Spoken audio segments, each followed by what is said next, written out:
So early on in your career, I think you said maybe about a year on patrol, you end up getting into shooting. Can you talk about that? Yeah, yeah. It's actually a good thing to talk about to understand how law enforcement works as far as just being out on patrol. So, excuse me a second. I was on that particular day, I was working at East Side car early mornings. I got off at, I think I worked an 11 to 7 car that day. So this call came out, I want to say around 6 o'clock, 6:10, something like that. I happened to be on the west side of town. I think there was a previous call. And so there were only three of us on shift at that time that I recall. I was the early morning east side car. There was another east side car, and then there was one west side car because some shifts come on at 6 and some come on at 7. So it was a little bit of a shift change there. And car call came out for a rollover TC, and we had all three met up or had just left a call, and I was closest to the TC.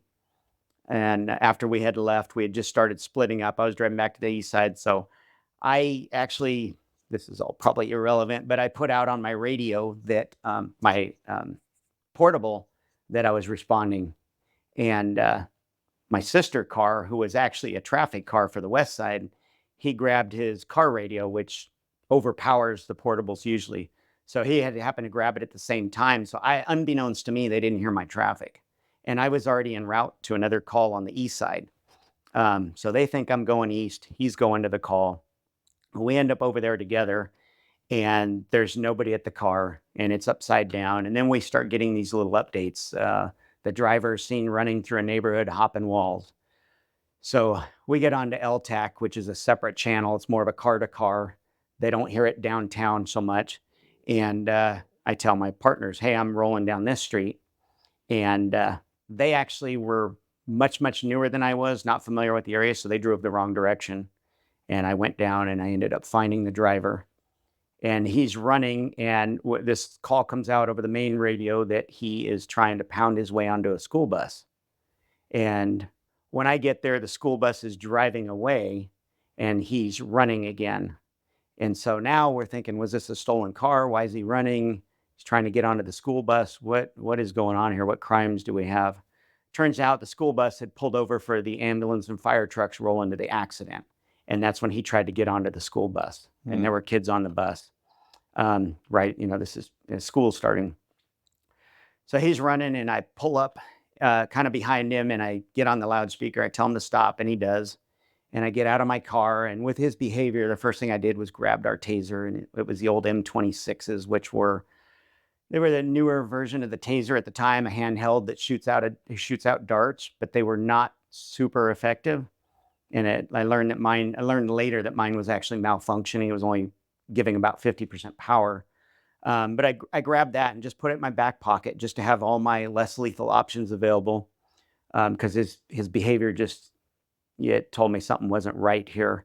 And it kind of confused me a little bit. Some of my ambulance knowledge, I know that, if you hit your head and you get kind of an altered level of consciousness, you might. So maybe he's not even, maybe he rolled over, fell asleep, and just out of it. Uh, uh, you know, but then he starts walking towards me. I told him to come on over to the car, and I'm on the driver's side and he's on this side. So a little bit of distance. And he just starts screaming in the back window of my car. So it's rolled up, and he's just looking into the cage area and he's just screaming. Okay, something's not right. This guy's not right. So I gave him a couple commands, and he just starts running down the street. So I put out on our LTAC traffic that, hey, this guy's running, and I'm following him in my radio car. So I'm just driving behind him, hoping my backup gets there so we can deal with this guy. But it gets to a lot. So there's houses here, then there's still a few houses under construction. There's a street, and then there's a big empty lot, and there's a lot of construction debris, concrete and big dirt clods and stuff from all the leftover. That's where they're going to build next, but that's just where they're dumping everything. He runs into that lot. And so now I get to the curb and I park my car and I get out, and I'm just telling him, hey, stop running, come on over here. And he starts running at me. And he picks up this really big, it turned out to be a dirt clod, but picks up this really big like dirt clod, and he starts running at me with it over his head. And so I fire the taser at him, and he drops it, and he starts to try to run away. Well, I'm now putting out traffic over our dispatch. And it was confusing to our dispatch because they didn't even know I was there. They thought I was going to the other side of town. So they're trying to get things coordinated, and my other units start responding. And now I've got these taser leads attached to him.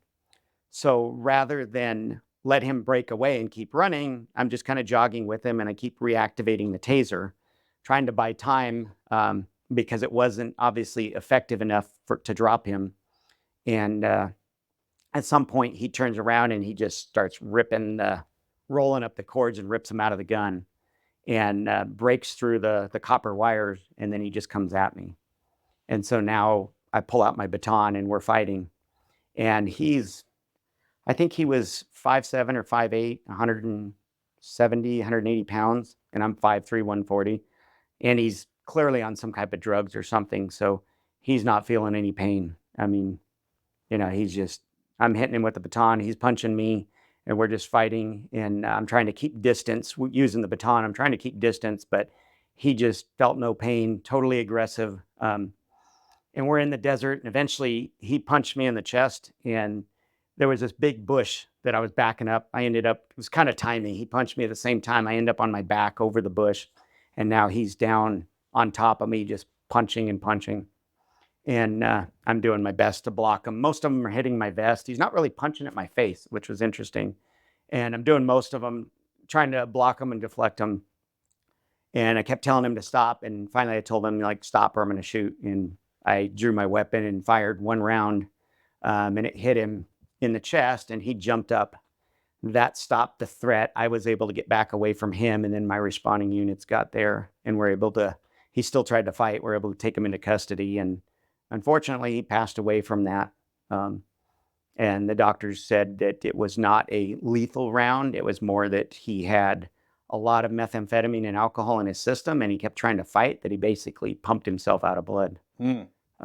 So How was that experience for you, Steve? I mean, most people, 99% of people never get in that situation and never have to take another person's life. And obviously, maybe that shot isn't lethal and he pumps himself out because of the drugs. But how did that affect you mentally?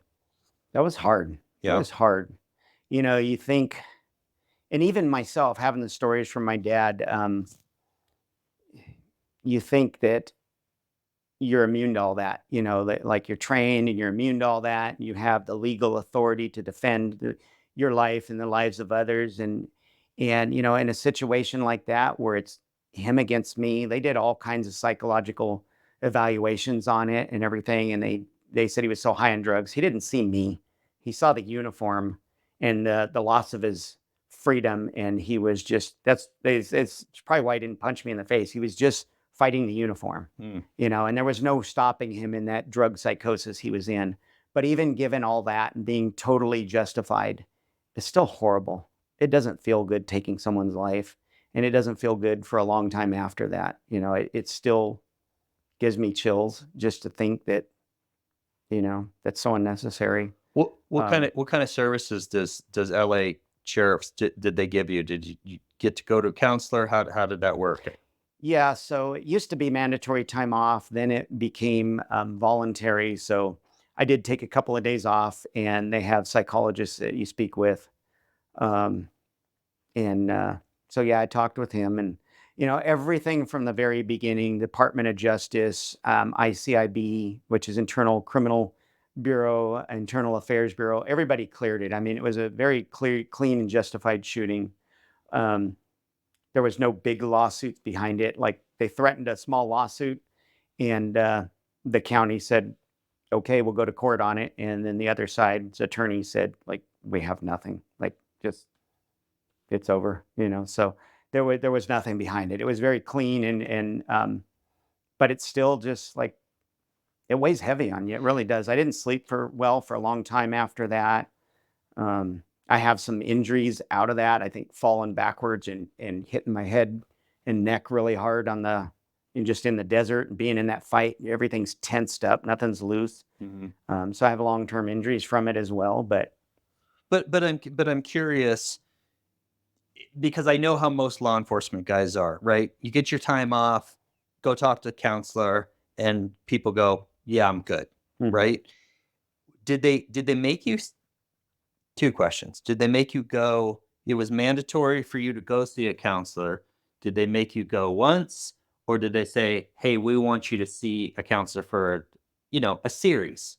Um, how did it work? I I think it I think that would be up to the counselor, Okay. if I'm correct. And I don't know if things have changed since then, Okay. but I believe it depends on like your session with them and how it goes, you Hmm. know. Like mine, it was so clean and clear and justified that like logically I didn't have to question myself. Did I do the right thing? Was Hmm. I justified? So it's just about the matter of, for me at least, it was just about the matter of I took a life, you know, Yeah. and the counselor helped me to see some of that. And I didn't, I don't, I think I only went to one session, but I remember, so I'm the religious side of me, I remember being a little bit troubled with it. And I went and talked to one of our priests, and that helped me a lot too, because there was, I was fighting and I fired one round. I didn't pummel the guy with a bunch of rounds. I had no intent to kill someone or take a life. Yeah. I had an intent to stop his threat. I told him several times, you know, to stop. And I fired one round, jumped up, gathered my distance. They teach you, you know, in most scenarios, to fire 2 to 3 rounds. Your goal is to not to kill, but to stop the threat. And oftentimes, one bullet, you know, most people can run through that. It's not like the movies where you shoot someone and they fly back 15 feet and they're done, or you shoot them with a taser and they're unconscious for 5 minutes. You shoot someone with a taser and it hurts, and as soon as it's over, they're ready to get back up. Yeah. That's the way it is. You shoot someone with one round, or 2 rounds and they're on drugs, likelihood is if they have a gun, they're going to be able to still shoot back or still attack you. So that one round gave me time to jump back, reassess. My team got there, and you know, and it was over. So having all that and breaking all that down really helped me to like set my mind at ease that, you know, even like spiritually and religiously, like I did what I could. I did everything I could, um, to the best of my abilities. And But your situation seems pretty clean cut. So I'm just wondering about your own opinion. Do you think whether it's clean cut, whether it's a little bit more complicated, whatever else, would you recommend seeing somebody once? Would you recommend saying, "Hey, it's good seeing somebody once, but maybe go a couple times and talk a little bit more." I mean, what do you have an opinion about that? I agree with the latter of that. I would say it would be good to go because a lot of a lot of what we're taught is, you know, to be able to be strong through tough situations, to be Mhm. able to be strong through emotional situations, and that's something that I think hits people deep even when they don't think it would, and it might come back up weeks later, months later. So I think talking several times would help them process, because the initial thing is like we can't let situations like that take us down. You know, what if there's another threat, or what if you're out a week later and something similar happens? Like we can't, you've got a millisecond to make a decision like that. You don't have time to go, wait, let me get my emotions right. Let me process this, you know, and then act. You have to act like this all the time. Yeah. And you have to act on training. You have to act on instinct a lot of times, and your knowledge of the law and what's going on. So I think a lot of times, like the intention is, or the thought process, you go see the psychologist and you're strong. I'm good. I can handle it, you know, but can you? I don't know. Yeah. I would probably recommend a little more sessions than less. I think it would certainly help people.